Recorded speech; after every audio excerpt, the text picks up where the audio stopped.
असल में ये पूरा जो किया जा रहा है, क्योंकि इनके जो लीडर्स हैं, जो खुद चर्च जाते हैं लेकिन अपने पार्टी में ही आवाज़ नहीं उठा सकते हैं, इसी के लिए ये लोग आज वायलेंस करा रहे हैं। क्योंकि जब ये संडे को चर्च जाएंगे तो क्या जवाब देंगे अपने लोगों को। इसके लिए हमारा अटेंशन को डाइवर्ट करने के लिए ये लोग अलग अलग तरीका निकाल रहे हैं। अभी क्रिसमस ख़त्म हुआ है, न्यू ईयर्स आएगा, त्यौहार का सीज़न है। मैं तीपरा मोथा के वॉरियर्स को बोलता हूँ, आप लोग फाइट करके तीपरा सा का दिल मत तोड़िए।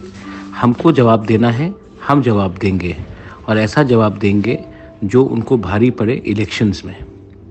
हम अपना दिमाग से फाइट करेंगे, वो पैसे से फाइट करेंगे, लेकिन अंत में पैसा ख़त्म हो जाएगा। लेकिन अगर आपके पास थिंकिंग है, पेशेंस है और एकता है, कोई नहीं हरा सकता हमें।